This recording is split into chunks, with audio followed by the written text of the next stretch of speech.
pessoal do cafezinho aí, a gente está ao vivo aqui com Everton Gomes. Ele é policial civil, pré-candidato a vereador na cidade do Rio de Janeiro pelo PDT. Um PDT raiz, né, Everton? Fez parte da juventude, brisolista, faz parte também lá da Fundação Leonel Brizola, Alberto Pasqualini. E ele está aí para conversar com a gente. E aí, Everton, eu acho que, como a gente estava conversando antes, né, essa relação de você ser um policial, eu acho que é muito importante você trazer a sua visão para as manifestações democráticas de agora, que estão rolando e tal. Eu queria saber mais a sua posição em relação a isso. Vamos lá. Primeiro aqui, deixa eu me acertar com o cabelo, né, cara? Pô, policial civil de esquerda, eu não posso sair feio nessa foto. Policial antifa já é difícil, né? Agora né, cara? Tô olhando aqui, a gente mexe para um lado, o cabelo vai para o outro, né, meu? Mas brincadeiras à parte, primeiro agradecer aí mais uma vez, a você, que é um grande companheiro, é um cara que tem feito uma imprensa popular, comprometido em trazer a verdade dos fatos, né? A gente que sempre foi tão vítima da manipulação da informação, agradecer o cafezinho aí pela oportunidade. Sempre muito importante poder dialogar com vocês, falar um pouco para vocês, porque o público de vocês é um público muito qualificado, né? Então, sempre uma oportunidade de conversar um pouco com vocês. Você me perguntou, eu fiquei aqui brincando com o cabelo e me perdi na pergunta. É o seguinte, eu queria muito saber, para você como policial civil, ver essas manifestações pró-democracia, né?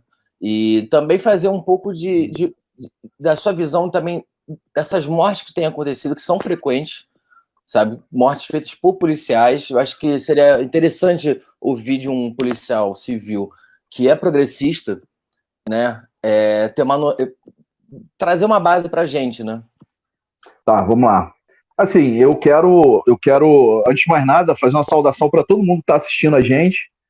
Acho que essas perguntas, essas pontuações que você coloca são de grande importância. Primeiro, assim, qual é a visão de um servidor, de um trabalhador da segurança pública a respeito das manifestações, né? As manifestações, elas são um direito constitucional.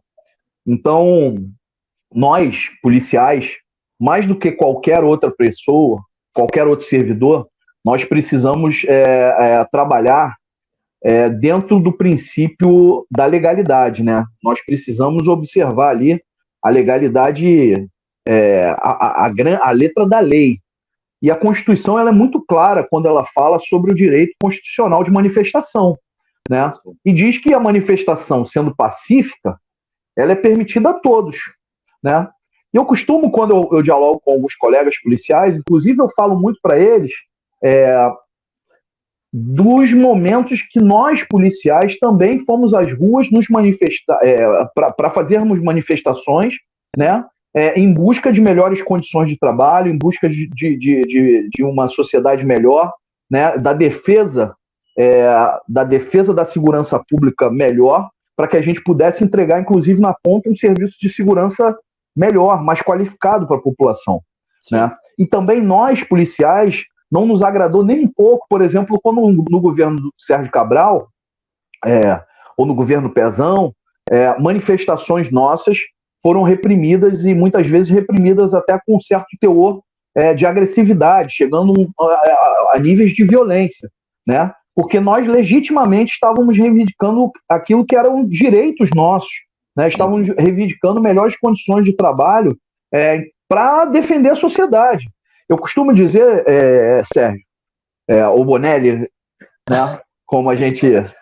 Eu costumo dizer o seguinte, cara, às vezes as pessoas têm um distanciamento muito grande da figura do policial, mas o policial, ele é um cidadão comum, ele está entre nós, ele está nas nossas famílias, né? Então, ele não vem de Marte, o policial, né? E o policial, ele também precisa fazer gestos de aproximação. Eu acho que o policial, muitas vezes, ele comete um equívoco, e a sociedade também comete esse equívoco, quando trata o policial ou como herói ou como vilão, né?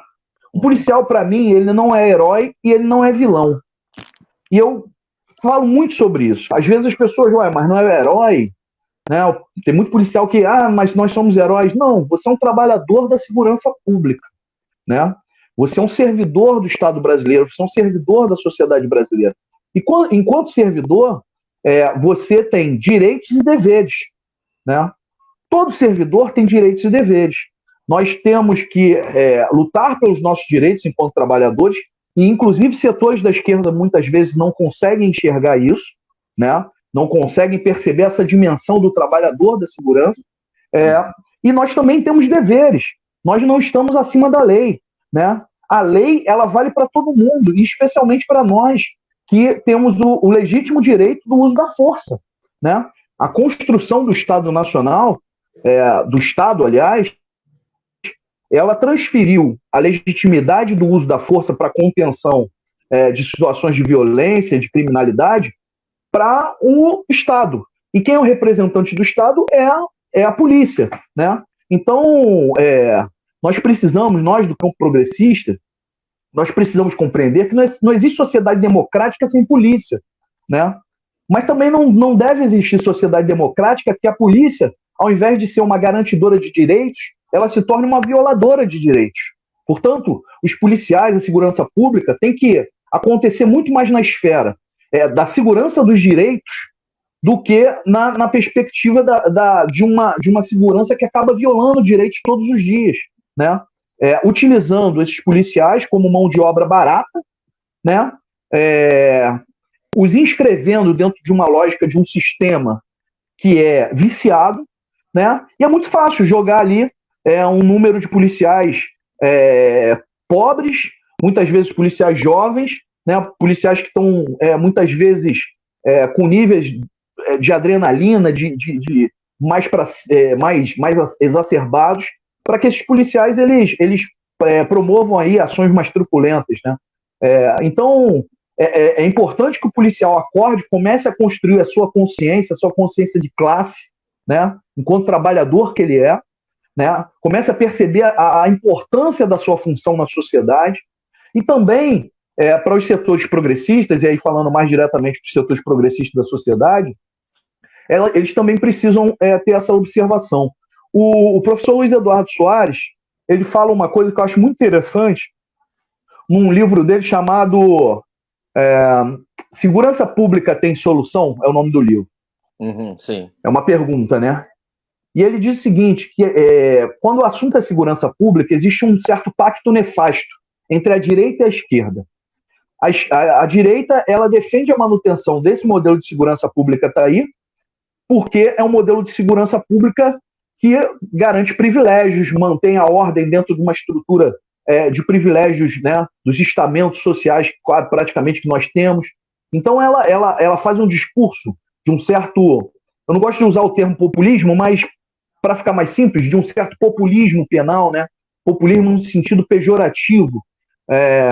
Então apresenta soluções que são soluções fantasiosas para o fenômeno criminal, baseadas somente no aumento da violência, da utilização da força, do encarceramento em massa. Isso não resolve nada, né? Então, e a esquerda também entra nesse pacto quando ela, aprisionada nos seus fantasmas do passado, das perseguições que sofreu por ter combatido o regime golpista de 64, a esquerda também abre mão de fazer o debate de segurança porque ela tem medo de fazer esse debate de forma realista. E aí, quando ela faz, ela fica aprisionada numa série de fetiches que não discutem realmente o fenômeno da segurança. Né? Eu já vi quadros... Oi, tá travando? Não tá travando, não. É porque eu só queria... Eu ia fazer uma pergunta que você já estava respondendo, só para fazer um adendo em relação a isso. Uma vez eu estava conversando com o Marcelo Freixo, que a gente foi entrevistar ele também pelo cafezinho e tal. E aí, antes da entrevista, eu falei assim, Freixo, eu acho que você tem uma retórica perfeita para a segurança pública, entendeu? E você é um cara que é muito odiado pelos policiais, sabe? Por boa parte dos policiais, né? A gente não pode botar todos numa questão só. E eu fico vendo o que a família Bolsonaro fez para melhorar o policial. Nada. Absolutamente nada. Nada. Enquanto o Freixo, ele tinha, se eu não me engano, ele tem três projetos de lei que foram aprovados que foi em benefício ao policial. Entendeu? E aí um amigo meu... Mas você vê, uma das figuras que é mais criticadas pelos policiais, muitas vezes, é a própria figura do ex-governador Leonel Brizola. Não, exatamente. O maior aumento salarial da história da Polícia Civil foi dado no governo Leonel Brizola, né? Dos maiores empoderamentos das polícias foi construído no governo Leonel Brizola. Esse modelo de Secretaria de Polícia Civil, Secretaria de Polícia Militar, aconteceu também no governo Leonel Brizola, né, permitindo que as instituições tivessem mais força, né? Assim como foi feito todo um processo de reestruturação da própria estrutura da segurança no Rio, uma série de inovações, né, que são muito bem tratadas, inclusive para quem estiver nos assistindo. Se quiser conhecer mais sobre o tema, sugiro a leitura de um livro da professora Cristina Buarque de Holanda, chama-se Polícia e Direitos Humanos no Primeiro Governo Brizola. É uma obra que o campo progressista precisa ler, né, precisa compreender o que foi aquele momento na história da segurança pública, qual foi a contribuição, a inovação que foi feita naquele governo, que conseguiu, de um lado, garantir o respeito aos direitos humanos, mas fez muito do ponto de vista do trabalho de segurança. E é um governo que, por conta daquela situação de oposição aos grupos midiáticos, acabou sendo defenestrado, né? E até hoje a gente escuta pessoas, né, completamente equivocadas, repetindo coisas como se o Brizola tivesse sido responsável pela violência no Rio de Janeiro, como se o Brizola tivesse sido responsável pelo incremento do tráfico de drogas no Rio de Janeiro, o que é uma grande mentira, né? Esquecem que, por exemplo, o governador Brizola, ele governou nos anos 80 em meio à década perdida, que na América Latina inteira representou hiperinflação, incapacidade do Estado construir novas infraestruturas, né? Geração de desemprego, de miséria, grandes bolsões de miséria. E o governador, de certa forma, ele conseguiu agir compreendendo que a segurança pública ela deveria ser uma segurança de garantia de direitos, que respeitasse a todos, independente do seu local de nascimento, de moradia, independente da cor da sua pele. Então, eu sugiro muito esse livro. Esse livro é um livro que, ao longo da minha trajetória de estudos sobre o assunto de segurança, eu sou um operador da segurança por ser servidor da segurança pública, profissional, mas também sou um estudioso do tema. E eu sempre costumo sugerir para quem se interessa pelo tema segurança pública que leia esse livro, inclusive para romper um pouco com esses fetiches, né? Nós vamos contribuir com a segurança. Eu já vi de tudo, assim, a esquerda falando de tudo, mas ela não entra no fenômeno de forma verdadeira. E aí gera um rechaço dos próprios policiais. Porque... Mas aí, Everton, é isso que eu ia te perguntar. Como, na sua visão, você como policial civil, como a esquerda tem que lidar com aquele profissional da segurança, entendeu? Porque eu particularmente, já cobri muita manifestação e é difícil. Você fica irritado que como os caras tratam as pessoas, assim. E sem contar nas favelas e tal. Então você já cria aquele ranço. Um ranço. Exatamente. Então, queria que você passasse pra gente como a gente pode dialogar com essas pessoas, criar um debate através disso. Acho que seria interessante. O que acontece, Sérgio? Como eu disse, o policial ele tem a obrigação de atuar a partir do estrito cumprimento da lei. E várias vezes eu estive na rua participando de manifestações democráticas, exercendo o meu direito. Mas muitas dessas vezes a gente vê alguns manifestantes saindo um pouco da trajetória daquilo que a lei permite.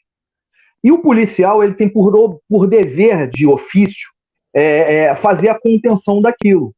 Então, por exemplo, o policial ele assistindo, por exemplo, um manifestante tacando uma pedra numa vidraça, ele, por mais até que ele tenha uma consciência de classe, né, que ele acredite que aquilo é uma manifestação antissistema, né, mas aquilo ali é um crime tipificado no Código Penal, é dano ao patrimônio. E aí, assim, do ponto de vista filosófico, do ponto de vista acadêmico, a gente vai discutir tudo, Mas naquele momento ele está atuando como profissional da segurança e ele é obrigado a agir, né? E se existir algum nível de resistência, ele vai ter que atuar utilizando ali a questão da força. O que não significa, né? Que não significa que ele vai ter que ali agir de forma a violar os direitos do manifestante, né? O policial, por exemplo, ele deu uma ordem legal, o manifestante, pare, né? Vamos lá, pare. O manifestante para. Cara, não estou fazendo nada, não estou cometendo crime, né? Não tô fazendo nada errado. Eu estou fazendo uma manifestação legítima e pacífica. O policial pediu para eu parar, beleza, paro. O policial pediu para te revistar, gostando ou não gostando, estou falando aqui, gente, do ponto de vista do exercício da profissão policial. Gostando ou não gostando, ele tem a legitimidade dada pelo Estado, né, num regime democrático, de fazer uma abordagem, né, revistar a pessoa. Então, você ali, se você não está, né, em nenhuma prática que esteja condenada pelo Código Penal, beleza, para, você vai ser revistado e vai embora, né? E, obviamente, você tem direito de questionar, por exemplo, qual é o nome policial? Né? O policial tem que estar identificado, ele é obrigado a estar identificado, né? Ele não pode te agredir, o policial não pode agredir as pessoas, né? Isso não pode se tornar uma rotina, né? O policial que agride as pessoas, né? Ele tem que, as pessoas têm todo o direito de atuarem ali, registrando um abuso de autoridade contra ele, né? Para ser averiguada a conduta dele. O policial, ele tem que agir dentro do estrito cumprimento da lei. A lei não permite ao policial ficar agredindo ninguém, a não ser que ele esteja repelindo uma injusta agressão, né? Tem alguém me agredindo e eu, para repelir aquela agressão, justificadamente, eu promovo também uma agressão, eu promovo também uma ação de força, entendeu? Então, assim, o que eu digo para as pessoas? Muitas vezes eu vejo amigos e tal, eles ficam muito indignados pelo fato do policial falar para eles, olha, encosta, vou te revistar. E aquilo gera uma indignação, veja só, falando aqui da perspectiva do policial como um trabalhador. O policial, ele não está escrito na sua cabeça se você é criminoso, se você não é. Por exemplo, você está numa blitz na rua, né? Vou sair um pouco da manifestação, situações que eu já vi. Você está numa blitz na rua, né? Numa área ali que você sabe que tem conturbações e tal. Tem um carro vindo, um carro com isso filme, né? As pessoas ficam completamente indignadas que o policial aponta a arma para o carro. Cara, o policial, ele é treinado para não apertar o gatilho. Ele não sabe quem está no carro, ele não sabe se o carro tem uma arma virada para ele, né? Ele não sabe nada, ele está no meio da rua parado, fazendo abordagem no carro, ele não sabe se tem 1, 2, 3 pessoas dentro do carro. Qual a atitude das pessoas que deve ser? Né? Você reduz o farol, liga a luz interna, abaixa os vidros, né? Mão no volante, tranquilamente, não precisa falar nada, o policial vai dizer para você, sai ou não sai, pode passar, tranquilo. Se ele não te desrespeitar, né, e na grande maioria das vezes não acredito que vai acontecer o desrespeito, você vai passar tranquilamente. Qual é o problema? O policial pede para o cara parar o carro. O cara, no susto, muitas vezes, quica com o carro, ou não acende a luz, não acende o farol, começa a querer discutir com o policial. Vai acabar acontecendo ali, a força acaba sendo utilizada, infelizmente, né? Muitas vezes de forma legítima e muitas vezes também de forma ilegítima, né? Mas eu parto sempre do princípio, né? Eu sempre tento trazer na minha lógica, na minha construção de consciência, que eu estou lidando, espero sempre estar lidando com um cidadão de bem ali, né? Espero que o meu anjo da guarda ali também me proteja. Porque muitas vezes, cara, a gente fica em situações... As pessoas acham que só elas têm medo. Elas não têm noção do nível de tensão que um policial passa quando ele está no meio da rua. Por exemplo, as pessoas acham que o policial só está fazendo operação quando ele vai, por exemplo, numa determinada área, com várias viaturas e tal. Para nós, policiais, o simples fato de embarcar numa viatura e ir na rua, às vezes entregar uma intimação, aquilo é uma operação, né? A qualquer momento você pode passar do lado de um carro, você não está vendo que aquele carro, quem está naquele carro, você pode ser abordado por aquele carro, pode ter uma arma, pode atirar em você. Você se torna um alvo permanente. Então, o nível de pressão, o nível de tensão desses profissionais é muito grande, né? É muito grande. Então, as condições de trabalho são muito ruins, né? Você tem ideia, por exemplo, nos Estados Unidos, que a gente viu toda essa conturbação agora, né, por causa do assassinato lá, da morte daquele menino, do George, né? George Floyd. George Floyd. Você vê, o policial lá, quando ele troca tiros na rua, ele é afastado do serviço, ele vai para o serviço burocrático e ele fica sob atendimento psicológico. Por quê? Porque quando você troca tiros, o dano é muito pesado do ponto de vista psicológico. O nível de adrenalina, de tensão é muito pesado. Aí você imagina, nós temos uma cidade que tem policiais que trocam tiros dentro de áreas conflagradas, às vezes 2 vezes no dia, 4 vezes por semana. Esse cara não tem atendimento psicológico para ele. Esse cara chega em casa muitas vezes, no momento que ele precisa fazer o seu descanso, e ele tem que imediatamente tomar um banho, trocar de roupa e ele vai trabalhar no bico para complementar o salário dele. Então, você vai literalmente mastigando aquele ser, né? Os policiais são humanos, né? E com isso eu não estou aqui fazendo uma defesa do mal policial, entendeu, Sérgio? Acho que o mal policial ele tem que ficar sob a lupa da sociedade, ele tem que ser punido exemplarmente, né? O policial ele é a representação do Estado. Se nós queremos um Estado que garanta direitos, que garanta qualidade de vida, né, nós não podemos aceitar policiais que são truculentos, que são, de alguma forma, violentos, né, que promovem violações de qualquer nível contra as pessoas, especialmente quando as pessoas são mais pobres, são pessoas mais vulneráveis. Mas é importante que a gente tenha essa dimensão de uma forma geral, né? Não, claro, e assim, sem contar que a gente tem uma polícia que tem um alto índice de suicídio, que isso é pouco falado, isso é uma coisa também que é importante a gente sempre ressaltar. Aqui, o racismo ele é estrutural, e a polícia nada mais é um reflexo desse mundo racista pelo qual nós vivemos, né? Então, é articular através daquilo.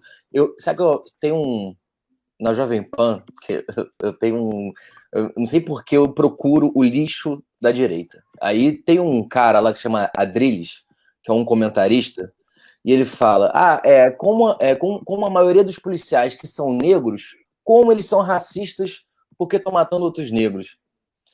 E aí tu fica, né, assim, qual é a lógica de um pensamento como esse? Entendeu? E é uma mesma pessoa que ela não sabe como é que é a vida na ponta e, quiçá, não sabe como é que é a vida do próprio policial. Entendeu? Que ele sai de casa sem saber se vai voltar ou não. Enfim, é muito complexo. E aí... E muitos policiais, como você bem falou, eu não tenho o número aqui comigo hoje, mas eu sei que um percentual muito significativo, por exemplo, da polícia militar, especialmente da polícia militar, tem nos seus quadros uma grande parcela de policiais negros, né? E uma esmagadora maioria de policiais que vivem em áreas populares, né? Inclusive em favelas, né? Agora você imagina como é que deve ser a cabeça de um policial que vive numa favela conflagrada e comandada pelo tráfico de drogas. Essa é a realidade, cara. Essa é a realidade. Por isso que eu falo, às vezes, meus queridos amigos da esquerda brasileira, eles precisam sair um pouco da bolha que eles vivem, né? Eu vejo amigos meus, eu nasci numa favela, tá, Boné? Eu nasci no Morro da Mangueira, morei lá até 15 anos de idade. Eu sou um cara que entrei na Polícia Civil com 22 anos, né? Eu rompi uma série de estereótipos. Eu entrei na Polícia Civil com 22 anos, eu me formei em Direito na UFRJ, eu fiz mestrado em Ciência Política na UF, né? Fiz uma especialização em Segurança Pública e Direitos Humanos. Então, assim, para um garoto que nasceu na favela, eu rompi uma série de paradigmas, né?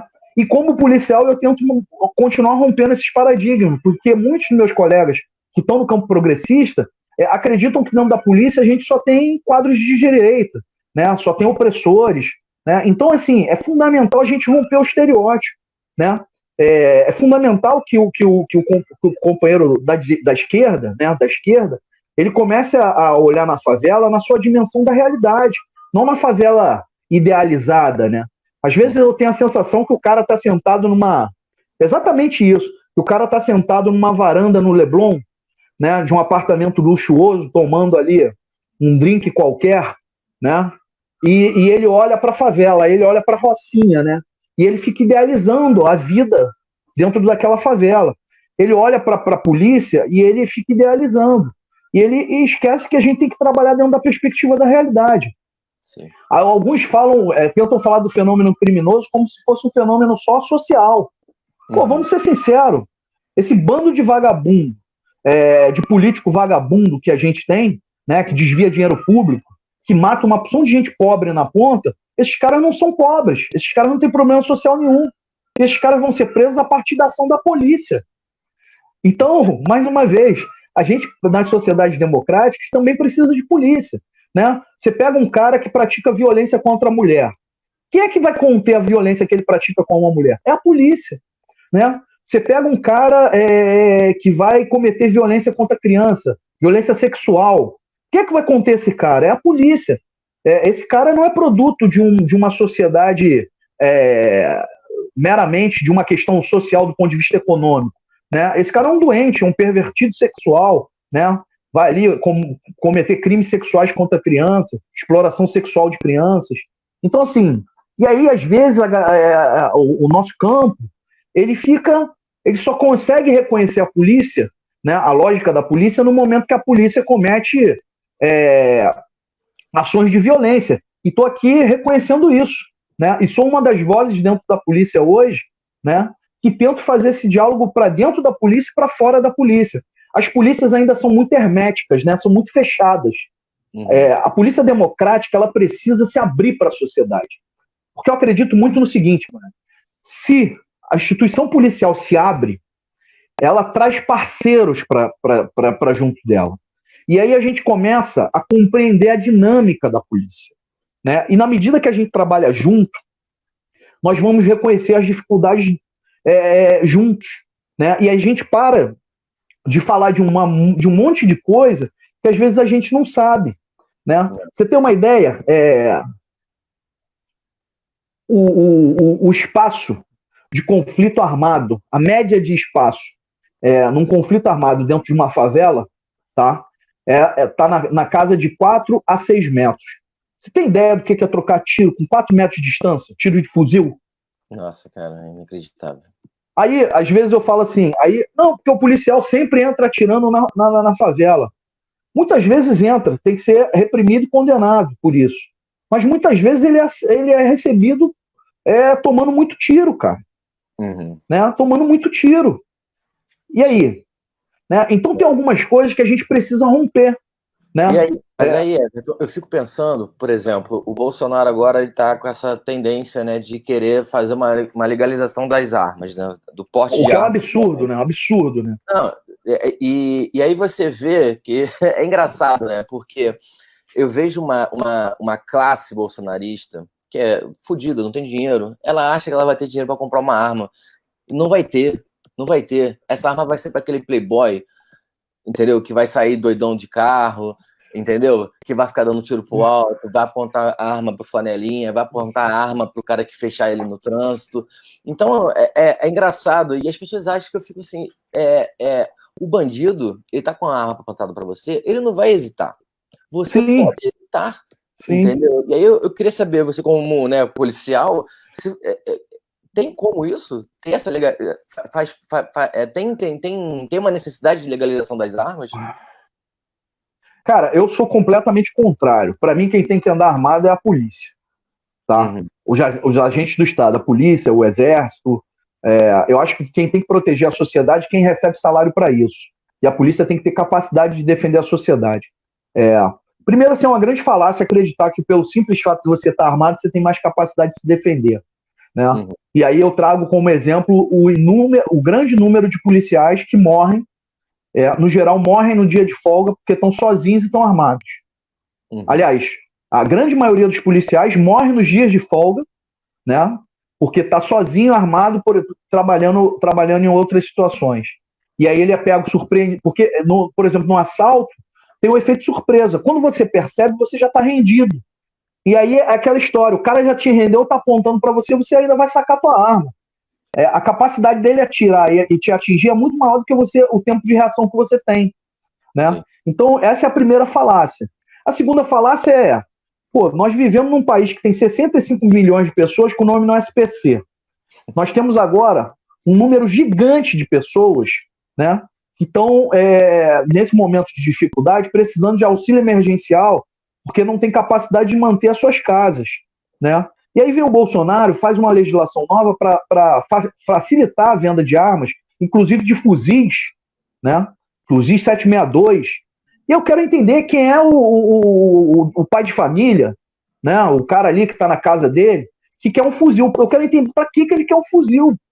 Né? Para que ele quer um fuzil? Né? E aí, sabe o que vai acontecer? Sabe o que vai acontecer? Essa semana eu fiz um post sobre isso.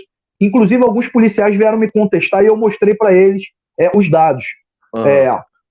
Hoje, uma grande parcela das armas que está na mão dos criminosos, por exemplo, no Rio de Janeiro ou em São Paulo, ela foi desviada dos exércitos regulares, das polícias e das próprias Forças Armadas.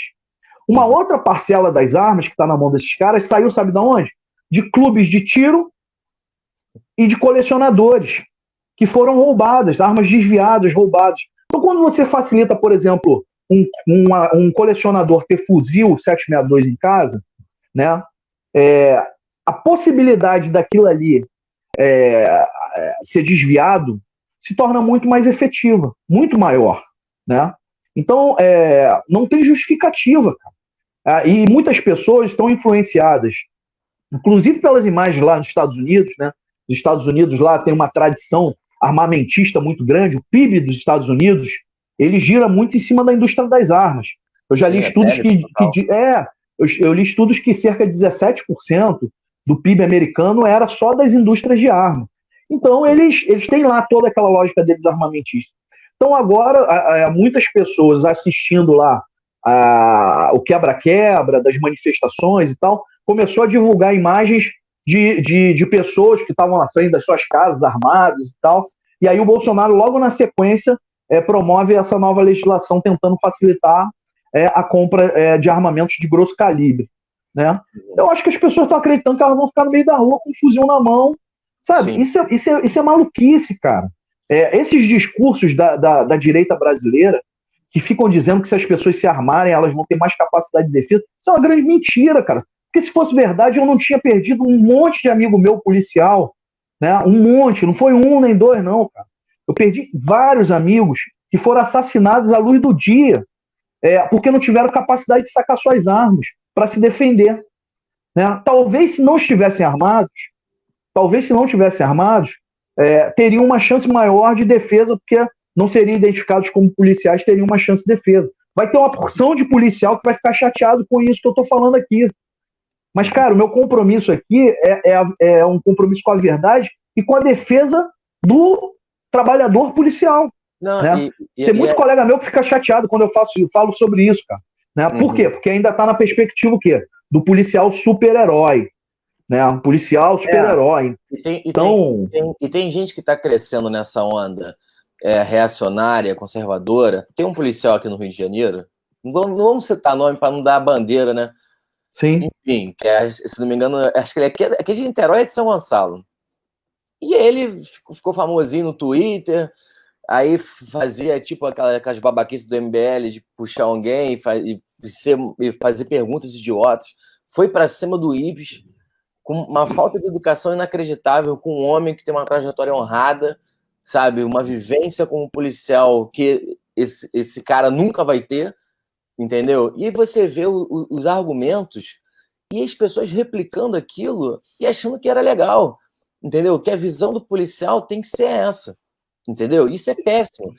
E outra coisa, quem foi assaltado e perdeu a sua moto e a sua arma foi o mesmo presidente que quer liberar o porte de arma. Entendeu? Então o Ou Bolsonaro seja, é tão desonesto, ele é tão desonesto, ele é tão sórdido, que nem no passado dele ele tem coragem de trazer à tona sempre, entendeu? E aí, Everton, aí eu queria saber um pouco mais da sua opinião de como está sendo você fazer um balanço do governo Bolsonaro, porque a gente conversou, foi no início desse ano, né, que a gente bateu um papo, foi no final do ano final passado, do né? ano passado. Era até uma relação com a Tabata Amaral, né? Isso. Como a política brasileira tá na loucura, né? E aí você falou brilhantemente da relação do Bolsonaro, tu falou assim, eu acho difícil ele terminar o mandato, e depois veio o coronavírus. Aí eu quero saber, você continua pensando nisso? Como é que Continuo. tá o balanço? Cara, eu continuo. Eu acho muito difícil o Bolsonaro terminar o mandato. O Bolsonaro ele foi eleito no bojo de uma expectativa muito grande. A gente não pode dizer que isso não seja verdade, né? Alguns amigos aí de alguns partidos de esquerda não gostam quando a gente fala isso. Mas eu acredito que o Bolsonaro ele foi produto de uma eleição atípica. Por quê? Porque as pessoas não votaram nele pelos projetos que ele defendia. Aliás, o Bolsonaro não defendia projeto nenhum. Vamos ser sinceros. Qual é o projeto de país que o Bolsonaro defendia? Nem esse projeto de país da barbárie que ele defende hoje, ele não colocava nos debates e tal. Até porque ele nem participou praticamente de debate por conta da facada. Mas vamos lá. Então, o Bolsonaro foi muito mais produto de uma eleição de pessoas que discordavam da condição política que tinha acontecido ali, especialmente no governo da Dilma. Né? A incapacidade da Dilma de fazer política levou o governo dela a um momento de declínio. Né? De declínio, teve todo aquele processo do impeachment, né? A direita soube usar aquilo muito bem, e o Bolsonaro se promoveu muito em cima daquilo. E ele acabou sendo eleito em cima de quê? De um sentimento de antipetismo. Vamos falar aqui com todas as letras a realidade. Ele foi eleito em cima do antipetismo. Né? As pessoas não votavam no Bolsonaro porque achavam ele melhor. Muitas pessoas não votavam. Votavam no Bolsonaro porque enxergavam no Bolsonaro aquilo que estava mais distante do PT naquele momento. Né? E aí ele foi eleito. Né? E foi eleito sem projeto para o Brasil, e continua sem projeto para o Brasil. Né? Então, o que o Bolsonaro fez até agora? Absolutamente nada. Né? Aprofundou as crises que já vinham acontecendo do governo Temer. Né? Aliás, fez alguma coisa. Né? Fez a reforma da Previdência que tirou direitos de uma porção de gente, inclusive dos policiais. Né? Fez uma reforma da Previdência que violou direitos de norte a sul do país, de todas as classes, né? Especialmente das camadas populares, daqueles que recebiam até 2 salários mínimos. Né? E também tirou direitos dos policiais nesse país afora. Então, assim, o governo muito ruim, né? Um governo que cria crise dia sim, dia não. Né? O Bolsonaro, na ânsia de defender os filhos, ele cria crises, ele entra em crises, ele entra em questões que ele não deveria entrar como presidente da República. E eu, sinceramente, continuo acreditando que o Bolsonaro ele não termina no governo. Porque a instabilidade que ele gera ao país é muito grande. E essa instabilidade incomoda nós, que somos do campo progressista, né? Democratas, mas incomoda também os setores conservadores. Não vamos esquecer, o capital ele precisa de estabilidade para ele garantir seus lucros. Então, essas crises continuadas que o Bolsonaro cria ao escolher se manter no palanque quando deveria estar governando para todos, também geram contradições para os setores que são aliados do capital. E assim, numa visão muito realista, quem hoje gera mais dificuldades para o Bolsonaro? Não é a esquerda brasileira, não. Não, zero. Quem gera as maiores contradições para o Bolsonaro são seus ex-apoiadores, e inclusive setores de centro ou de direita que não embarcaram completamente no projeto bolsonarista, né? Dadas as loucuras que ele promove. Não acredito que possa haver um golpe, tá? Eu sou uma voz, ao contrário de muitos companheiros, eu não acredito que possa haver um golpe, e eu te explico por que não acredito. Por que dar um golpe no Brasil, por exemplo, contra setores que o Dória representa? Que sentimento revolucionário de transformação social é esse que o Dória representa? Que você vai precisar ter um golpe no Brasil contra o Dória, né? Que sentimento revolucionário de transformação social que o Caiado, lá de Goiás, o velho Caiado da UDR, líder da UDR, o líder dos ruralistas, né? Sempre aliado aos setores conservadores. Pô, que incômodo esse cara gera para o sistema que tem a necessidade de você dar um golpe, né? É diferente. As pessoas olham para 64 e fazem uma comparação que para mim não cabe. 64, nós tínhamos uma crise criada pelo Jânio, né, um presidente mais ou menos como Bolsonaro, mas a gente teve assumindo o poder um presidente progressista, que era o presidente João Goulart, né, que de fato queria implementar uma agenda de reformas profundas que não foram feitas na sociedade brasileira até os dias de hoje. Reformas essas, especialmente duas, que mexiam com setores muito delicados para o capitalismo, né? Especialmente, aí eu digo, a reforma agrária, que democratizaria o acesso à terra no Brasil, e a lei de remessa de lucros, né? A lei de remessa de lucros também, que foi aprovada no Congresso Nacional e que o Jango regulamentou, partiria para regulamentação ali na lei de remessa de lucros, impedindo que as multinacionais que tinham se instalado no Brasil a partir da abertura que o Juscelino fez, elas continuassem como uma bomba de sucção, sugando as riquezas nacionais e jogando para fora. Então o Jango propunha reformas que de verdade viravam o Brasil de cabeça para baixo, garantindo direitos para a população mais pobre, garantindo um projeto de país soberano, né? Não um projeto de país que está de joelhos para o capitalismo internacional, para as grandes potências internacionais. Aí, beleza. Aí as pessoas olham para hoje. O Bolsonaro tem uma aliança com os militares e aí o Bolsonaro pode dar um golpe. Pô, mas calma aí. Por que os militares vão se associar ao Bolsonaro para dar um golpe contra esses caras que sempre foram caras do sistema? A Globo é o quê, gente? A Globo apoiou o golpe de 64. Ela foi a correia de transmissão, né? Reconhecida inclusive por ela, né? Inclusive numa autocrítica que ela fez uma autocrítica dizendo que errou em 64. A Globo foi a voz do regime. Para que o sistema vai bancar um golpe do Bolsonaro contra as organizações Globo? Então, assim, então eu não acredito num golpe pró-Bolsonaro. Se você me perguntar, pode haver um golpe no Brasil? Eu acho mais fácil ter um contragolpe no Bolsonaro, não pela esquerda, mas dos setores conservadores ligados a militares que representem o capital e que não aceitam mais a desestabilização que ele causa, né? E aí fazer uma transição para o general Mourão, que é um quadro de direita, né, ideológico, mas é um quadro muito mais estável do ponto de vista. Ninguém chega, embora tenha um jeito bruto, mas ninguém chega a general, né? Ninguém chega a general por falta de conhecimento, né?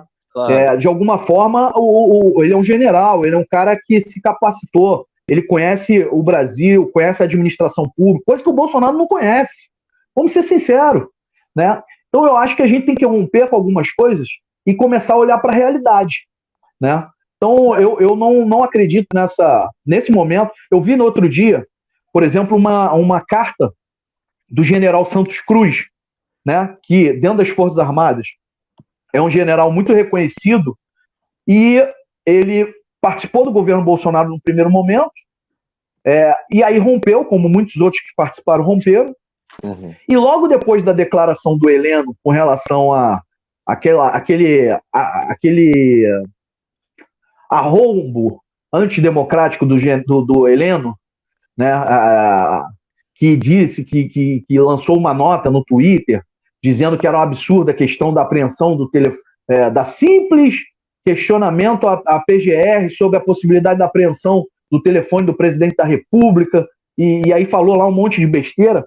E aí, logo na sequência, na mesma semana, saiu uma carta do general Santos Cruz, dizendo o seguinte, e aí ele disse com todas as letras, cara, aquilo ali, ele estava falando para o Heleno, que o general, por maior general que ele seja, quando ele vai para a reserva e quando ele passa a integrar um governo, ele não está falando em nome das Forças Armadas. Ele está falando em nome do governo que ele representa. Ele não está ali como general, ele está ali como político. Sim. Então muitas pessoas ficaram amedrontadas, pensando o seguinte: não, o general Heleno está falando é posição das Forças Armadas. Aí vem outro general, muito mais reconhecido, inclusive, né? Muito mais reconhecido do que ele, muito mais respeitado nas Forças Armadas que ele, e diz o seguinte: olha, você passou para a reserva e está dentro do governo, não fale em nome das Forças Armadas. Você está falando em nome do governo, está falando em nome do teu chefe. Então, Heleno, tu está falando e defendendo o teu chefe Bolsonaro, não as Forças Armadas. E aí ele pontuou: as Forças Armadas são uma instituição de Estado e elas não vão entrar em aventuras autoritárias por conta de um governo translocado, né? Isso, cara, nós precisamos escutar, registrar na maquininha e guardar, né? Uhum. E construir os movimentos que são necessários para disputar a hegemonia com esse governo, né? Construindo uma frente mais ampla do que nosso próprio umbigo, né? Sim. Uma frente que dialogue com setores que não são somente os setores da esquerda, né? Sim. Uma frente que tenha capacidade de dialogar de forma fraterna e não somente a partir da lógica de hegemonias, né? De partidos que querem ser somente hegemônicos, que só topam participar da frente se forem o protagonista da frente, né? Então, eu acho que são algumas coisas que a gente tem que valorar. E em relação ao governo Bolsonaro, é isso. É um governo que não disse a que veio, é um governo que está derrotado, ao meu ver, está derrotado do ponto de vista da gestão. Pô, você vê, cara, aquela reunião ministerial, aquilo é uma vergonha. Pô, a gente estava ali com quase 3 mil mortos.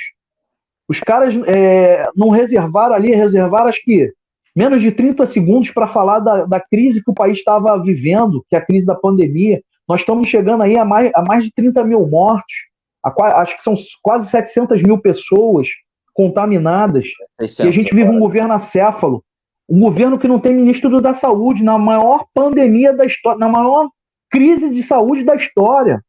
A gente está num governo que saíram 2 ministros da saúde, né, 2 na sequência, por discordar do presidente, e que atualmente a gente não tem ministro.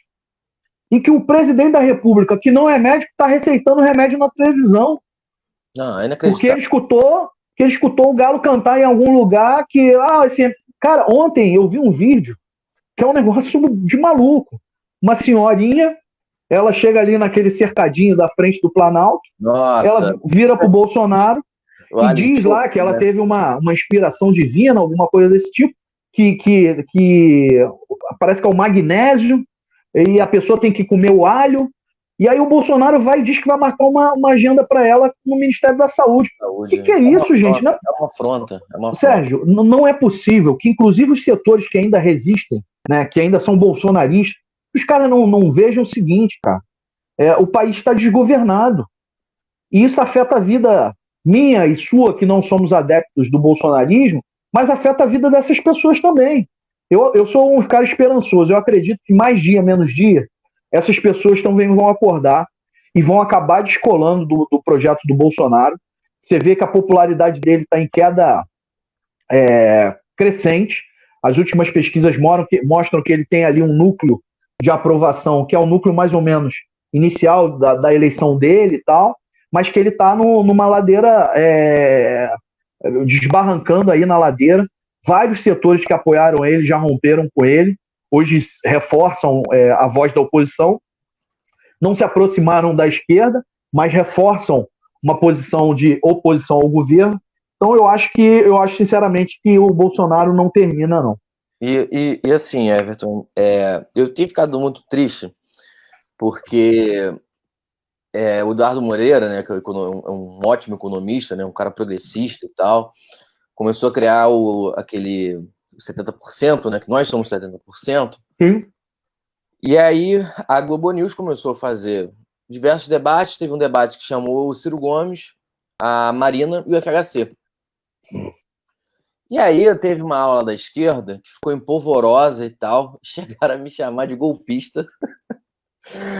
falei, cara, eu militei pela Uni, eu fui do PT, hoje, né, enfim, estou trabalhando pela construção do progressista, e é sempre a mesma coisa, é calar e calar. O Ciro Gomes, ele tem uma retórica que para muitos realmente é muito complicado, mas uma retórica necessária. Quando a Vera Magalhães, no Roda Viva, quando entrevistou o Ciro, ela sempre puxa para alguém que é de esquerda. Ah, mas é a Venezuela. Porra, pelo amor de Deus, coronavírus aí vai dialogar o que está acontecendo na Venezuela. Pelo amor de Deus. Aí falou também, porque seu irmão entra com uma retroescavadeira e você acha isso normal? Isso ele falou assim, gente, a gente está à beira de um fascismo. A gente está à beira de um golpe. Por mais que o Bolsonaro não tenha força, mas ele não tem. Outros têm, entendeu? Então, eu acho que não é um momento de ego, entendeu? É um momento de todo mundo se juntar e fazer uma frente ampla, entendeu? E acabou essa relação de picuinha, porque isso está parecendo um novo 2013. Sinceramente, 2013 não tinha tanta gente preta nas manifestações como tem hoje. A gente não tem uma desconstrução social como a gente tem hoje, entendeu? O Ele Não foi imenso, sabe? As pessoas se formaram, cada um foram para os seus lados. A minha tia, por exemplo, que é uma pessoa que ela tem uma vertente bastante de direita, sempre votou no PSDB, e hoje ela fala, eu voto no Ciro e sou cirista, porque ela fala que esse é o movimento que é necessário na esquerda hoje, né? Sim. E aí, Everton, eu quero puxar aqui para o Rio de Janeiro, né, que é a nossa cidade, e onde você quer vir como pré-candidato, né, a vereador, Crivella, né? Uma aberração, um nojo, não mostrou para que veio, entendeu? A gente tem um governador também que é um lunático, que não tem noção nenhuma de política. Ele começou bem no coronavírus e hoje já está abrindo no momento que está muito complexo. A gente tem Niterói, né? Que é uma cidade que está sendo... Niterói e Maricá está sendo cidades completamente diferentes. Rodrigo Neves fazendo uma questão inacreditável. Primorosa. Não, muito, assim. Então, eu tenho orgulho de morar em Niterói mais ainda, depois de tudo que o Rodrigo já fez e agora no combate do coronavírus. Sim. Então, eu vejo você vindo como pré-candidato. Que visão que você vai ter do Rio de Janeiro daqui em diante?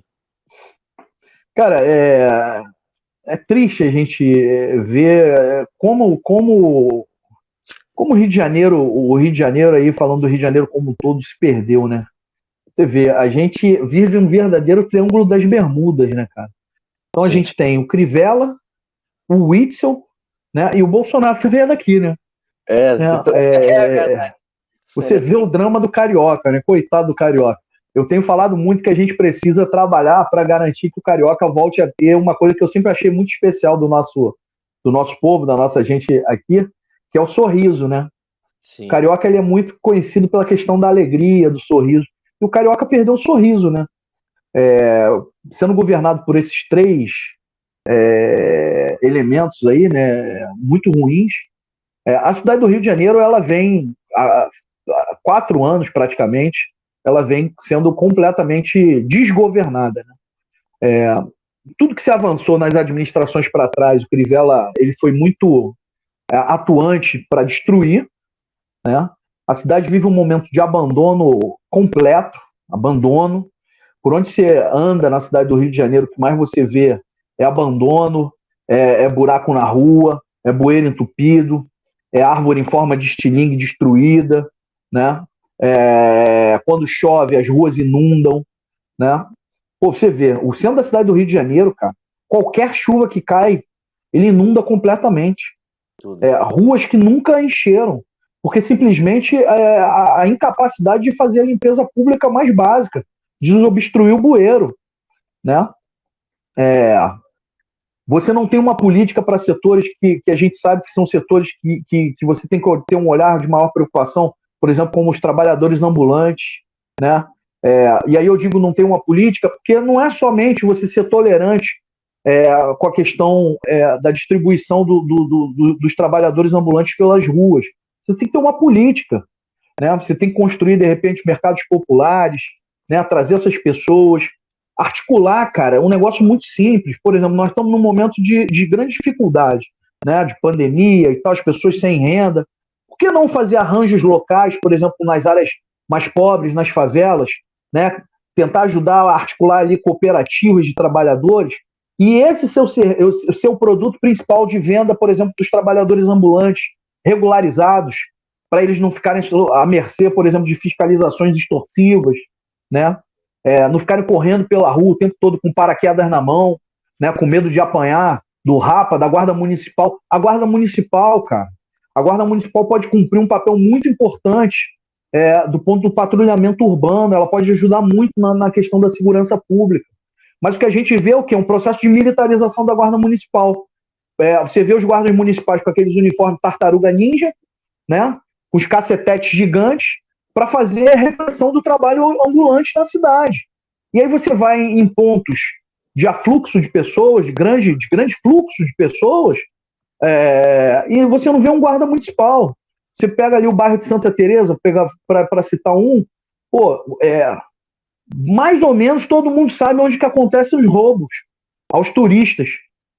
E aí você não tem a Guarda Municipal atuando. Né? Um bairro turístico, você podia ter lá uma companhia da Guarda Municipal, né? As praças, né? As áreas verdes. Por exemplo, no outro dia eu fui na Quinta da Boa Vista, de manhã, 9 horas da manhã, eu na Alameda principal da Quinta da Boa Vista, que dá de frente ali pro Museu Nacional.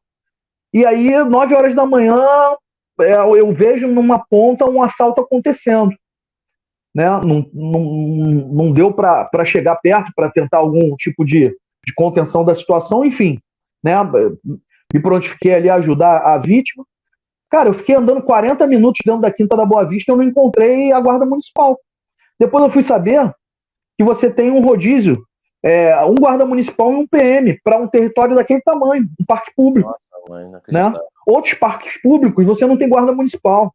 Tem um parque público que eu sou apaixonado aqui no Rio de Janeiro, que é o Parque Ari Barroso, na Penha, que é a única área verde da Penha, né? Você tem lá dentro hoje uma destruição total praticada pela própria Polícia Militar, mas, por exemplo, nesse parque você não tem guarda municipal. E assim em vários outros lugares, né? Então, assim, a Guarda Municipal podia ser um agente fundamental para auxiliar a polícia, né? Fazendo um patrulhamento cidadão, né? De policiamento, de uma lógica de policiamento de cidadania mesmo, desmilitarizado, né? E não atua, né? Abandono geral, né?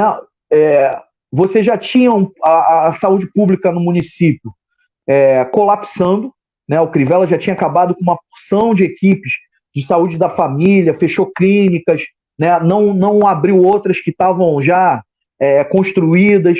Então você já estava colapsando o sistema de saúde, né? Desconstruindo os avanços que aconteceram na última gestão, do ponto de vista da saúde. Uhum. E aí, agora com a pandemia, isso se intensifica muito mais, né?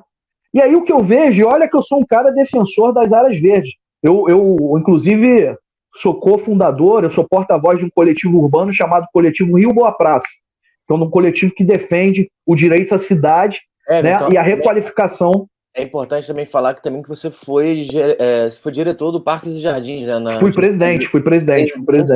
Da gestão de Eduardo Paes, né? Então, isso. Moral para falar sobre isso.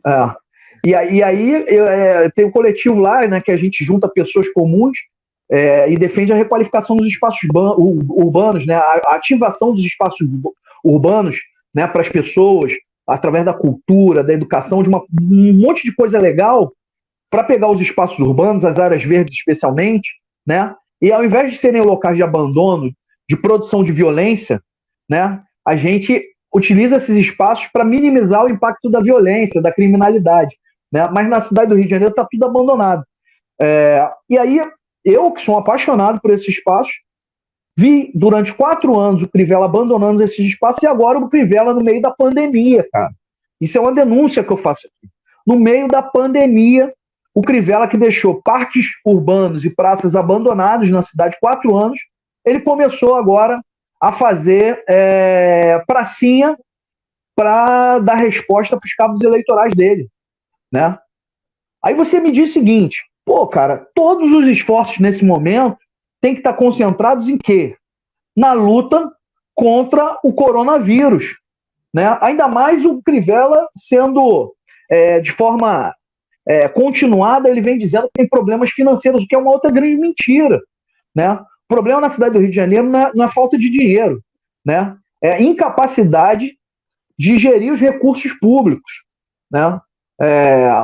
Você tem ideia, o Crivella, nesse momento, ele acabou o ano passado com um déficit gigante. E aí, sabe o que ele fez, cara? Ele está contratando uma empresa de publicidade para gastar milhões. Pô, bicho, essa é a cidade do Rio de Janeiro que a gente está vivendo, entendeu?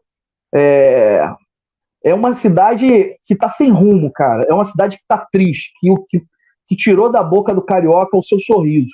Eu acho que todos nós, que somos apaixonados pelo Rio de Janeiro, todos nós precisamos dar as mãos, e a gente tem que criar uma grande corrente do bem, uma grande rede do bem, uma rede de cariocas, né, para botar muito X aí, né, do jeito que a gente fala, a galera dos outros estados fala que a gente bota X. Então, meu irmão, vamos botar o nosso X, né, para defender o Rio de Janeiro, né, cara? Vamos escancarar essas tralhas, verdadeiras tralhas, né, que estão impactando a vida do carioca. Pô, bicho, nós temos uma Câmara de Vereadores aqui, Boné, que custa, ano, 6 milhões de reais por ano um vereador na Câmara Municipal do Rio de Janeiro. E aí tem vereador na Câmara Municipal do Rio de Janeiro que, ao invés de estar fiscalizando a prefeitura, o cara está criando lei, a lei do Dia do Samurai. O outro está tornando a batata frita de Marechal Hermes patrimônio imaterial da cidade do Rio de Janeiro. Tem o maior carinho pela batata frita de Marechal Hermes. Aliás, eu tenho medo de passar em Marechal Hermes, porque eu não posso passar em frente lá à estação do trem, que eu olho para aquela batata frita, eu caio para dentro e eu como para um potão. Você vê que eu tô bochechudo, né? E um dos problemas é a batata frita ali de Marechal Hermes, né? Mas daí você pegar um vereador que devia estar fiscalizando com a lupa a prefeitura, a execução orçamentária, e o cara tá gastando tanto dele para fazer esse tipo de lei, pô, pelo amor de Deus, esses caras, pô, meu irmão, vamos fazer uma renovação completa, entendeu? Porque já passou o tempo, não dá mais, cara. Não dá mais. Lei no Rio de Janeiro tem para tudo, cara. No outro dia eu peguei a gente tava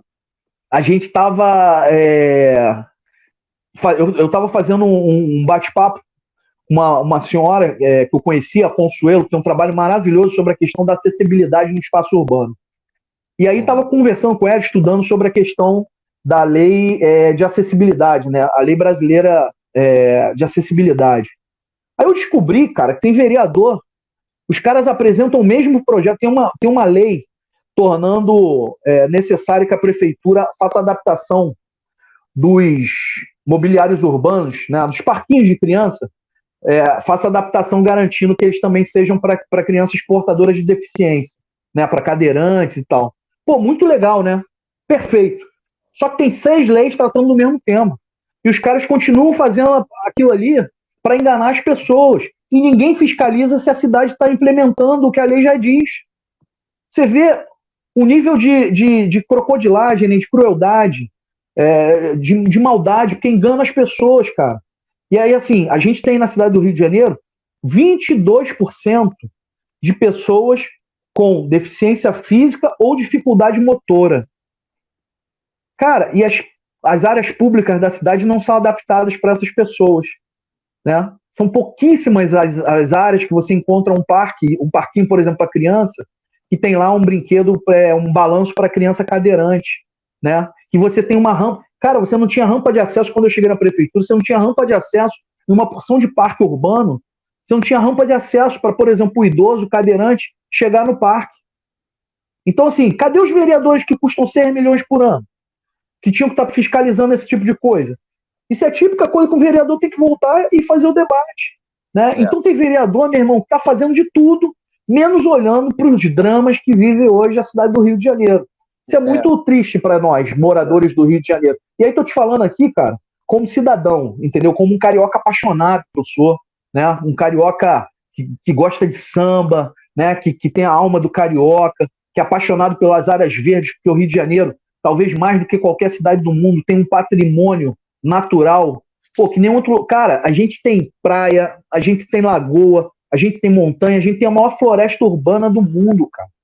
Pô, essa semana eu recebi uma denúncia que o Parque Estadual da Pedra Branca, que está aqui no Rio de Janeiro, dentro do Rio de Janeiro, está sofrendo uma porção de queimadas e várias invasões, né? Inclusive por grupos criminosos que estão loteando áreas dentro do parque, né? Para especulação imobiliária, para vender. Aí eu te pergunto, cadê os vereadores da cidade que não estão vendo isso, que não estão fiscalizando? Né? Pô, a gente tem aqui no Rio de Janeiro, cara, a última área de floresta plana da cidade, que é a floresta do Camboatá.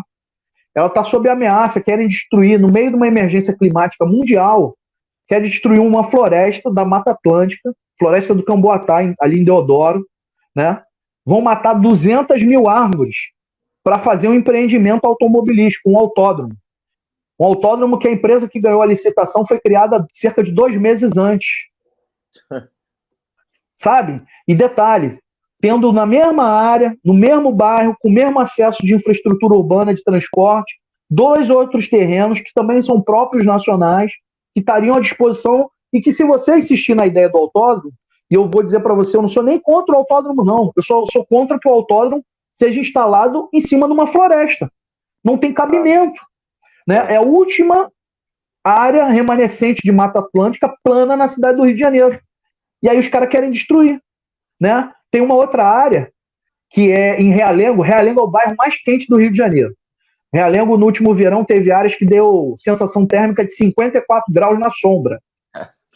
A única área de Realengo que tem verde está destinada lá para a construção de um parque ecológico há muitos anos. O Crivella propôs, nas suas mensagens de início de ano, né, ele propôs um projeto para permitir que você mude a destinação dessa área para construir 12 prédios de 10 andares nessa área, reservando só um pedacinho da área para a construção de uma pracinha. Aí eu te pergunto, cara, cadê os vereadores? Né? Você conhece ali o Largo, o Buraco do Lume, não conhece? Sim. Ali no centro do Rio de Janeiro? Você sabia que tem uma mensagem, uma legislação nova que o Crivella está propondo, que permite acabar com aquele largo ali para criar um monte de espigão ali? Isso, Saiu de ali é uma área fundamental para a circulação de ar no centro da cidade do Rio de Janeiro. Aí o cara está apresentando uma mudança na legislação urbanística. Para quê? Para garantir a construção de espigão ali. Aí eu te pergunto, cara, esse cara está pensando na qualidade de vida de quem? Mas pior, né? Pior, porque os interesses que ele defende a gente já sabe. Né? A gente está 4 anos aí vendo os interesses que ele defende. Aí eu te pergunto, cadê os vereadores da cidade do Rio de Janeiro? Né? Onde que eles estão? Devem estar escondidos embaixo da cama. Né? Porque só pode. Os caras custam 6 milhões de reais ao ano e estão fazendo o quê? Estão passeando. Né? São poucas as vozes, de fato, que são vozes sérias, que vêm fazendo o enfrentamento necessário. Então, aqui na cidade do Rio de Janeiro, é muito importante que o campo progressista, principalmente, ele tenha a capacidade de emplacar aí uma nova geração de representação para a gente qualificar a representação na Câmara de Vereadores no próximo período, né? Para que a gente tenha aí, de verdade, capacidade de defender o interesse do carioca, né? O interesse do carioca, nesse momento, ele está muito aviltado, né? E nas suas diversas áreas. E eu vejo, sim, de verdade, os vereadores fazendo muito pouco ou quase nada. Né? Então é importante a gente fazer os debates. Hoje eu acredito que cada vez mais o mundo ele vai ser governado pelas prefeituras, pelas cidades. Né? Nós temos hoje 80% da população vivendo nas grandes cidades. Né? É nas grandes cidades que nós assistimos todos os dias às grandes contradições. É nas grandes cidades também que a gente tem que ter capacidade de inovar e construir as grandes soluções. A gente tem que pensar já nesse mundo que vai se construir pós-pandemia. Né? Olhar a pandemia como uma crise, mas como uma oportunidade de pensar o seguinte, olha, esse modelo de desenvolvimento que nos trouxe até agora, esse trem que a gente pegou lá atrás, no século passado, né, aquela sociedade industrial, urbano-industrial do século passado, chegou no momento que não dá mais para avançar dentro desse trem. Então, nós precisamos, a partir de agora, pensar no modelo de desenvolvimento, e aí tem a questão do S, né, da sustentabilidade, modelo de desenvolvimento sustentável. A gente precisa pensar na nova normalidade. Essa nova normalidade ela tem que ser construída a partir da criação de empregos decentes, né, de trabalho decente, né? Digno, garantindo uma legislação que garanta trabalho de forma digna. A gente tem que criar trabalho, empregos verdes, né? A gente tem que pensar menos na indústria da chaminé e pensar mais na inovação. Pô, eu tive na China, cara. Eu tive na China, e na China eu tive numa cidade, e eu vi nessa cidade 90 universidades, né? Eu vi uma coisa sensacional lá, que eram os distritos industriais de inovação urbana. E aí o governo, ele incentivava, principalmente jovens, a ocupar uma determinada área da cidade. Ele criava incubadoras de pequenas e microempresas inovadoras, né? Gerava capital para financiar esses caras, né? Trazia ali os bancos para perto, treinava, capacitava essa galera, e permitia que aquelas empresas ficassem incubadas ali cerca de 5 anos, né? Pô, cara, um monte de patente saiu daquilo, né? Um monte de grana está saindo daquilo ali, gerando riqueza, gerando renda, gerando trabalho. É isso que a gente precisa, entendeu? Mas para isso, nós precisamos ter uma nova leva de governantes, de políticos, que estejam conectados com o novo mundo. Infelizmente, a gente tem uma leva de políticos que são negacionistas, ou de uma esquerda que é uma esquerda dinossauro, né, que está presa num passado e ela não consegue fazer reflexões sobre o novo mundo que está batendo na nossa porta, né? Ou quando ela olha para isso, ela olha por um prisma que não reflete a realidade do nosso país. E isso também é muito ruim, né? Uma esquerda até certo ponto colonizada, né? Pô, a questão ambiental, por exemplo, eu sempre falo isso. Tem as grandes cidades que são da periferia do capital, né, dos países em desenvolvimento, são as mais afetadas, por exemplo, pela questão da mudança climática, né? E aí, a gente, quando traz o tema ambiental, a gente fala de um tema ambiental que não sensibiliza as pessoas, né? O tema ambiental que a gente quer discutir não atravessa o túnel, não sai da Zona Sul para a Zona Norte, aqui no Rio de Janeiro. Só que se você olha para qualquer favela do Rio de Janeiro, você tem um problema ambiental ali na tua cara, né? Teve desmatamento, as pessoas moram na pirambeira, não tem água encanada. A pandemia está mostrando isso, né? De forma muito cruel, né? As pessoas muitas vezes não conseguem ficar em isolamento. E como é que tu fica em isolamento dentro de um barraco de 2x3, sem as condições sanitárias, né? Muitas vezes, sem dinheiro para botar ali a comida, muitas vezes. Então, assim, são muitas contradições que a gente tem que enfrentar, né? E só, de verdade, escolhendo uma representação mais qualificada, que esteja mais disposta a fazer a fiscalização, do que ficar criando lei para enganar as pessoas. E, às vezes, leis, inclusive, aprovadas por vereadores de esquerda, tá, Sérgio? Dentre essas leis que eu falei aí, tem vereador de esquerda, né, conceituado, que está aprovando esse tipo de legislação, né? Pô, não é papel de vereador, cara, ficar botando nome de praça. Vamos ser sinceros, entendeu? Ficar fazendo moção, ficar dando medalha, entendeu? Isso nem, eu vou te falar, isso nem devia estar mais sendo, a gente não devia nem mais aceitar gastar dinheiro com isso numa Câmara de Vereadores. Ficar dando medalha, ficar dando moção.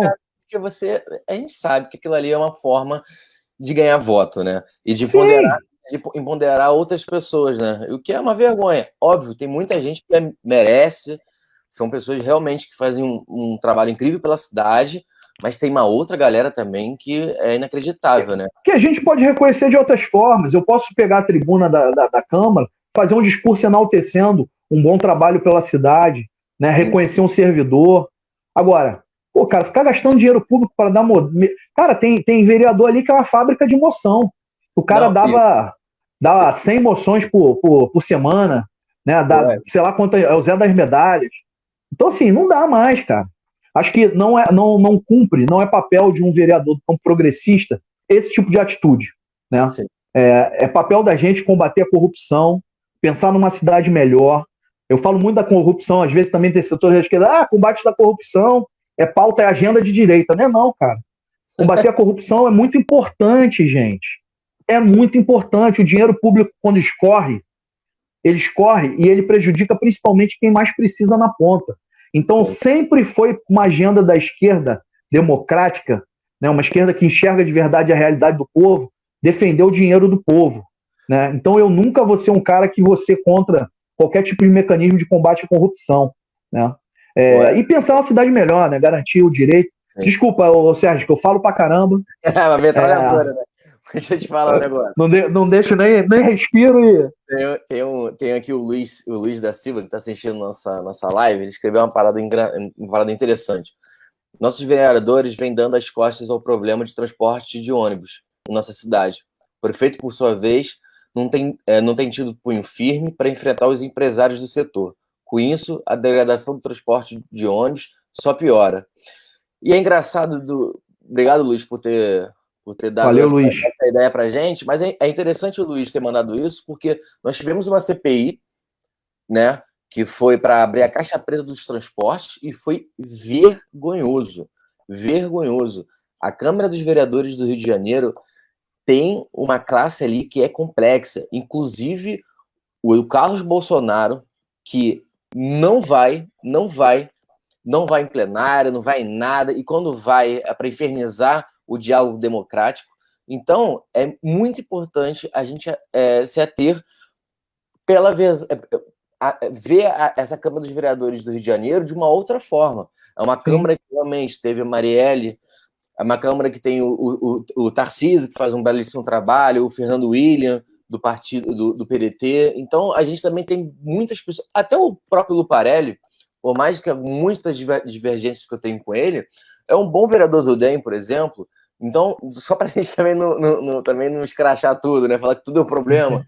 Eu tenho o Remon também, enfim, o Rafael Luiz, o da Tijuca. Então, mas também tem uma outra ala que é muito complexa, né? E fico feliz, Everton, que você é um cara que tem uma ótima visão de Rio de Janeiro, uma ótima visão progressista da cidade e que venha para disputar porque tá difícil. Eu entendo você, porque é uma eleição sempre muito, muito complicada. Sim. O Rio de Janeiro, nós temos lugares em que certas pessoas não podem entrar, e a gente sabe disso, né? O Rio de Janeiro tem um problema muito sério com a milícia. Nós temos 82% do território da cidade dominado por facções criminosas. Exatamente. Ou tráfico de drogas, ou milícias. 82% da cidade do Rio de Janeiro hoje ela é dominada por alguma organização criminosa. Ah, inacreditável. E aí, Everton, deixa eu te falar, a gente vai bater 1h20 de live já. E aí é o seguinte, eu queria que você fizesse uma fala final e depois falar também das suas redes sociais, pô, para o pessoal te procurar, saber como te achar e tal. Legal. Então, assim, primeiro, eu só vou fazer uma pequena, muito pequena, pontuação desse negócio das empresas de ônibus. De verdade, nós temos um problema de mobilidade muito grande. Eu acho que a gente precisa pensar muito a mobilidade da cidade do Rio de Janeiro. A integração dos modais, né? Por exemplo, a questão da bicicleta é uma coisa interessante. Muita gente acha que é um tema só de classe média e tal, mas não é.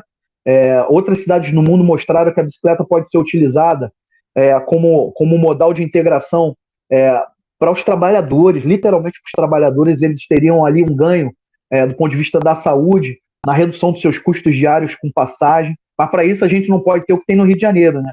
A ciclovia que vai do nada a lugar nenhum. E não se integra, não existe integração, né? Sim. Você vê, eu moro num bairro da cidade do Rio de Janeiro que é um fenômeno mundial, a Ilha do Governador. É a única ilha do mundo que o principal meio de transporte é o ônibus, né? Quando deveria ser o transporte aquaviário, né? E fazem de tudo para acabar com o transporte aquaviário aqui na Ilha do Governador, assim como em Paquetá. Então, assim, existe verdadeiramente um grande problema de mobilidade. Você tem ali muitos mandatos, né, que têm compromisso com os grandes empresários de ônibus da nossa cidade, e a gente precisa dar um basta a isso e discutir com mais qualidade a questão da mobilidade na nossa cidade. É um desafio, mas é um desafio gostoso, né? Se a gente tiver uma mobilidade melhor, eu costumo dizer o seguinte, pô, que legal seria, né, cara, se eu pudesse chegar mais 30 minutos mais cedo para ter 30 minutos de mais contato com meu filho pequenininho, né? Como que eu ia ganhar em qualidade de vida com isso? Ou o cara chegar para encontrar os pais, a namorada. né? Ele chegar mais cedo em casa, mas hoje isso na cidade cada vez está mais difícil. Uma cidade apinhada de carro para tudo que é lugar. Você vê, a pandemia, a gente podia ter aí ciclofaixas temporárias sendo utilizadas durante a pandemia, né? Você não tem esse debate na nossa cidade, né? A construção de novas ciclovias não acontece, enfim, tem um monte de problema e isso é resíduo de um compromisso de muitos mandatos com as empresas de ônibus.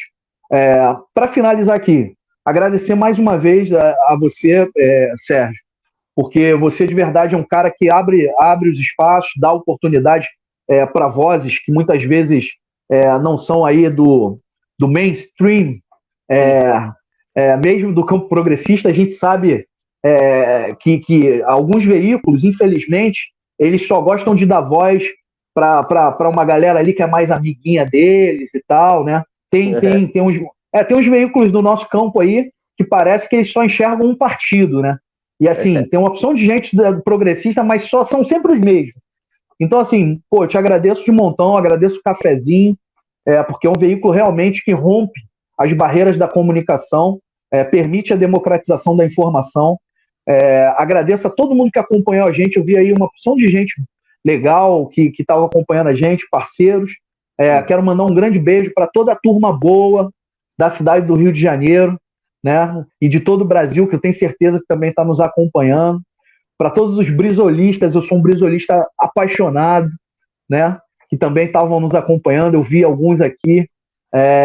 Fico muito feliz de estar sendo assistido por eles. E convidar para quem quiser aprofundar algum desses temas que eu citei aqui ao longo da nossa conversa, que visitem lá minhas redes sociais. Eu estou no Twitter, no Facebook, no Instagram e agora também no YouTube.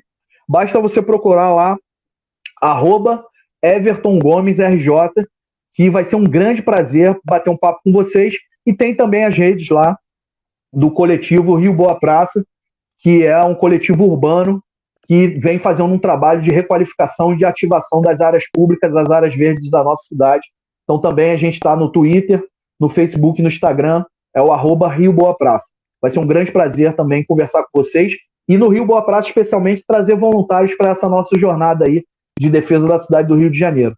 Então é isso, meus amigos. Muito obrigado, uma boa noite para você, para todos que nos escutaram e espero que a galera tenha gostado. Para mim foi uma grande satisfação estar contigo aqui. É sempre uma enorme satisfação bater um papo contigo. Até a próxima, então. Valeu, Everton. Valeu, galera.